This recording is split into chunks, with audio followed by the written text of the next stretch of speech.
കണ്ണൂർ കിച്ചണിലേക്ക് നിങ്ങൾക്കെല്ലാവർക്കും സ്വാഗതം. ഇന്ന് നല്ലൊരു മീൻ തലക്കറിയാണ് കേട്ടോ തയ്യാറാക്കുന്നത്. മീനിൻ്റെ അതായത് തലയുടെ അധികം ആ ഒരു ചുവയൊന്നും വരാത്ത നല്ല ടേസ്റ്റി ആയിട്ട് ഉണ്ടാക്കാൻ പറ്റും. ഈ ഒരു രീതിയിൽ തയ്യാറാക്കി എടുക്കുകയാണെങ്കിൽ അധികം ചുവയൊന്നും ഉണ്ടാവില്ല. കാരണം നമ്മൾ സാധാരണ മീനിനേക്കാളും കുറച്ചധികം ചുവ ഉണ്ടാവും തലക്ക്. അപ്പോൾ അതൊന്നും അറിയാത്ത നല്ല പെർഫെക്റ്റ് ആയിട്ട് ഉണ്ടാക്കുന്ന ഒരു രീതിയാണ് ഞാൻ കാണിക്കുന്നത്.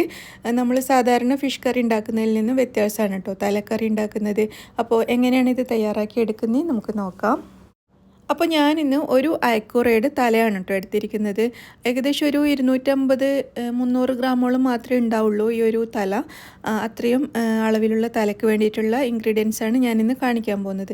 അപ്പോൾ ഞാൻ അയക്കൂറ അതായത് നെയ്മീൻ്റെ തലയാണ് എടുത്തിരിക്കുന്നത്. നിങ്ങൾക്ക് വേണമെങ്കിൽ ആവോലി അല്ലെങ്കിൽ അങ്ങനെയുള്ള ഏതെങ്കിലും വലിയ മീൻ അല്ലെങ്കിൽ പുഴമീൻ ഇതിൻ്റെയൊക്കെ തല വെച്ചിട്ട് ഈ ഒരു രീതിയിൽ തയ്യാറാക്കി എടുക്കാം. അപ്പോൾ ആദ്യം തന്നെ നമുക്കിതിന് വേണ്ടത് പുളിയാണ് കേട്ടോ. ഞാനിവിടെ കുടംപുളിയാണ് എടുത്തിരിക്കുന്നത്. മീൻ തലക്കറി വെക്കാൻ ഒന്നുകൂടി നല്ല ടേസ്റ്റ് കുടംപുളിയാണ് കേട്ടോ. ഇതല്ലെങ്കിൽ ഇതിന് പകരം നിങ്ങൾക്ക് സാധാരണ നമ്മുടെ വാളൻ പുളി വെച്ചിട്ടും ചെയ്യാം. അപ്പോൾ ഞാൻ 2 പീസ് കുടംപുളിയാണ് എടുത്തിരിക്കുന്നത്. ഇതിലേക്ക് നല്ലതുപോലെ തിളപ്പിച്ചെടുത്ത വെള്ളം വേണം ചേർക്കാനായിട്ട്.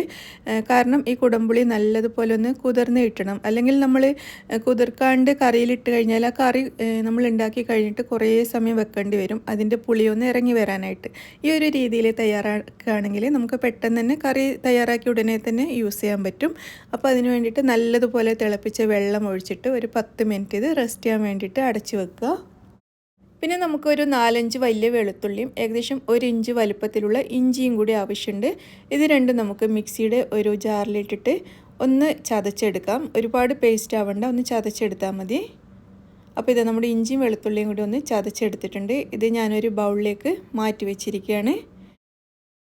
പിന്നെ മിക്സിയുടെ ജാറിലേക്ക് ഒരു വലിയ തക്കാളി കട്ട് ചെയ്ത് ഇട്ട് കൊടുത്തിട്ടുണ്ട്. വലിയ തക്കാളിയാണ് കേട്ടോ, ചെറുതാണെങ്കിൽ 2 എണ്ണം എടുക്കാം. പിന്നെ ഇതിലേക്ക് 2 പച്ചമുളക് ചേർക്കുന്നുണ്ട്. എരിവിനനുസരിച്ച് നിങ്ങൾക്ക് വേണമെങ്കിൽ പച്ചമുളകിൻ്റെ എണ്ണം കൂട്ടുകയോ കുറക്കുകയോ ചെയ്യാം. പിന്നെ 2 ടേബിൾ സ്പൂൺ മുളക് പൊടി ചേർക്കാം. ഞാൻ സാധാരണ മുളക് പൊടിയാണ് എടുത്തിരിക്കുന്നത്. നിങ്ങൾക്ക് വേണമെങ്കിൽ കാശ്മീരി മുളക് പൊടിയോ അല്ലെങ്കിൽ രണ്ടും കൂടി മിക്സായിട്ടോ എടുക്കാം. ഞാൻ പിന്നെ ഇതിലേക്ക് 1/3 കപ്പ് വെള്ളം, സാധാരണ പച്ചവെള്ളം കൂടി ചേർത്തിട്ട് ഇതെല്ലാം കൂടി ഒന്ന് അരച്ചെടുക്കുകയാണ്. അപ്പോൾ ഇത് നമ്മുടെ കറിക്ക് വേണ്ടിയിട്ടുള്ള ഈ ഒരു അരപ്പ് ഇവിടെ റെഡി ആയിട്ടുണ്ട്. ഇത് നമുക്കിവിടെ മാറ്റി വെക്കാം. ഇനി നമുക്ക് കറി ഉണ്ടാക്കാൻ വേണ്ടിയിട്ട് ഒരു ചട്ടി, ഞാൻ മൺചട്ടിയാണ് എടുത്തിരിക്കുന്നത്. അതിലാണ് ഏറ്റവും ടേസ്റ്റ്. പിന്നെ നിങ്ങൾക്ക് ഇഷ്ടമുള്ള ചട്ടി വേണമെങ്കിൽ യൂസ് ചെയ്യാം. ഇതിലേക്കൊരു 3 ടേബിൾ സ്പൂൺ വെളിച്ചെണ്ണ ചേർത്തിട്ടുണ്ട്. വെളിച്ചെണ്ണയിലേക്ക് നമുക്കൊരു 3/4 ടീസ്പൂൺ വരെ കടുക് ചേർത്തിട്ട് ഒന്ന് പൊട്ടിച്ചെടുക്കാം. കടുക് പൊട്ടിക്കഴിയുമ്പോൾ 1/2 ടീസ്പൂൺ ഉലുവ ചേർക്കുക. പിന്നെ നമ്മൾ ചതച്ച് വെച്ചിരിക്കുന്ന ഇഞ്ചിയും വെളുത്തുള്ളിയും കൂടി ഇതിലേക്ക് ചേർത്തിട്ട് ഒന്ന് വഴറ്റിയെടുക്കാം. ഇഞ്ചിയും വെളുത്തുള്ളിയും ചേർത്തിട്ട് ഒരു 30-40 സെക്കൻഡ്സ് വരെ ഒന്ന് വഴറ്റിയാൽ മതി. ചെറുതായിട്ടൊരു മണം വന്ന് തുടങ്ങുന്ന സമയത്ത് നമുക്കിതിലേക്ക് കുറച്ച് ഒരു 2 ടേബിൾ സ്പൂൺ വരെ ചെറിയ ഉള്ളി അതായത് ചുവന്നുള്ളി അരിഞ്ഞത് ചേർത്തിട്ട് അതും കൂടി മിക്സ് ചെയ്ത് കൊടുക്കാം. പിന്നെ അത്രയും അളവിൽ തന്നെ ഒരു 2 ടേബിൾ സ്പൂൺ വരെ സവാളയും കൂടി ചേർത്തിട്ടുണ്ട്. എന്നിട്ട് ഇതെല്ലാം കൂടി നല്ലതുപോലെ അങ്ങ് വഴറ്റിയെടുക്കണം. അപ്പോൾ ഇനി നമ്മൾ കുറച്ചധികം സമയം വഴറ്റണം കേട്ടോ. ഇതിൽ ചേർത്തിരിക്കുന്ന സവാളയും ഉള്ളിയൊക്കെ നല്ലതുപോലെ ഒന്ന് കളറ് മാറി വരണം. അപ്പോൾ ഞാൻ അല്പം കറിവേപ്പില കൂടി അതിലേക്ക് ചേർത്തിട്ടുണ്ട്. എന്നിട്ട് എല്ലാം കൂടി നന്നായിട്ട് വഴറ്റിയെടുക്കുകയാണ്. ഇതൊരു ചെറിയ ബ്രൗൺ കളറായിട്ട് വരണം നമ്മുടെ സവാളയൊക്കെ, അത്രയും വഴറ്റുക. അപ്പോൾ ഇത് നമ്മുടെ സവാളയും ഉള്ളിയും ഒക്കെ നല്ലതുപോലെ വഴറ്റി അതിൻ്റെ കളറ് നല്ലോണം മാറി ഒരു ചെറിയ ബ്രൗൺ കളറായി വന്നിട്ടുണ്ട്. ഈ സമയത്ത് നമ്മൾ തയ്യാറാക്കി വെച്ചിരിക്കുന്ന അരപ്പ് ഇതിലേക്ക് ചേർക്കാം. അരപ്പ് ചേർത്തിട്ട് 1-2 മിനിറ്റ് നല്ലതുപോലെ അങ്ങ് വഴറ്റിയെടുക്കണം കേട്ടോ. അപ്പോൾ നല്ല ടേസ്റ്റ് കിട്ടും നമ്മുടെ കറിക്ക്. തക്കാളിയും മുളകും ഒക്കെ കൂടി ഒന്ന് വഴന്ന് വരുമ്പോൾ നല്ല രുചിയായിരിക്കും, നല്ലൊരു കളറും കിട്ടും. അപ്പോൾ ഇത് നല്ലതുപോലെ വഴറ്റി അതിൽ വെള്ളമൊക്കെ ഒന്ന് വറ്റി തുടങ്ങാൻ പോകുന്നുണ്ട്. ആ ഒരു സമയത്ത് നമുക്കിതിലേക്ക് കറിക്ക് ആവശ്യമായിട്ടുള്ള ഉപ്പ് ചേർത്തിട്ട് മിക്സ് ചെയ്ത് കൊടുക്കാം.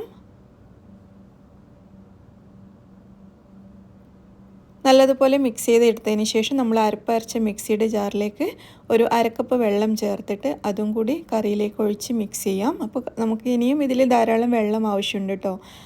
വെള്ളം നല്ലോണം വേണം. അപ്പോൾ ഇത് ഞാൻ വീണ്ടും ഒരു 1/2 കപ്പ് വെള്ളം ചേർത്തിട്ട് മിക്സ് ചെയ്തെടുക്കുകയാണ്.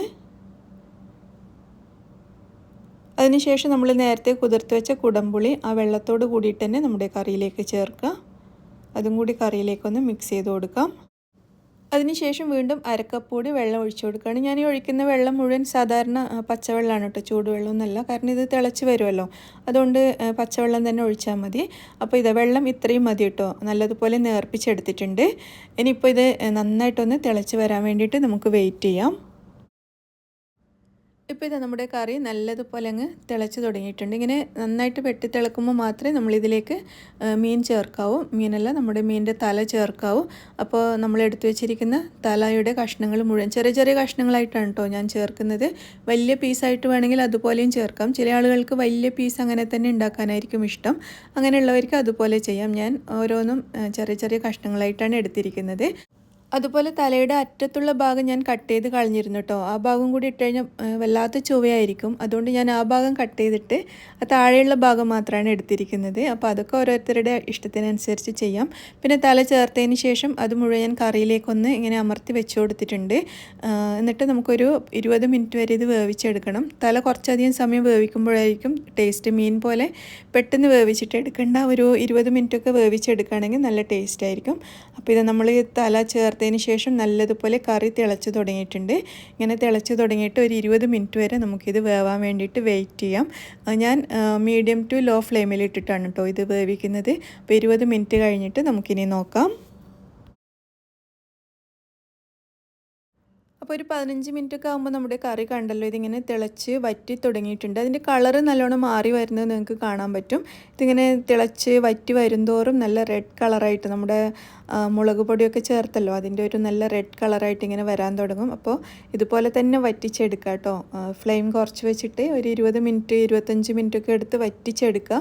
അങ്ങനെയാകുമ്പോൾ നല്ല ചുവന്ന കളറും നല്ല ടേസ്റ്റും ഒക്കെ ആയിട്ട് കിട്ടും. അപ്പോൾ ഇത് ഏകദേശം ഒരു 15 മിനിറ്റൊക്കെ ആയിട്ടുണ്ട്. ഒരു 5 മിനിറ്റ് കൂടി നമുക്ക് വെയിറ്റ് ചെയ്യാം.